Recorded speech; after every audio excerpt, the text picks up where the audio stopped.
তখন ছিলেন তিনি নোয়াখালী পৌরসভার মেয়র। ইজ্জতের মালিক আল্লাহ। আল্লাহ ওনাকে এখন অনেক উপরে মর্যাদা দান করেছেন। আমরা দোয়া করি আল্লাহ তাআলা ওনার মর্যাদা আরো বৃদ্ধি করুক। আল্লাহুম্মা জিদ ফাজিদ। বর্তমানে তিনি প্রশাসক, নোয়াখালী জেলা পরিষদ।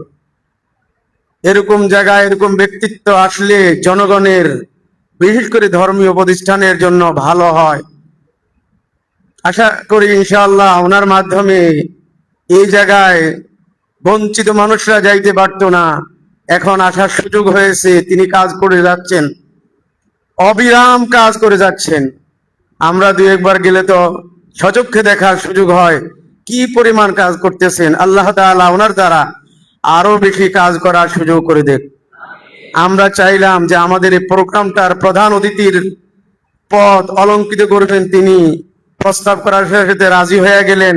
আজকের দিনক্ষণ তারিখ ঠিক করা হইলো, উনি ডায়েরিতে নোট করলেন এবং কমিটমেন্ট রক্ষা করলেন এবং তিনি আসছেন।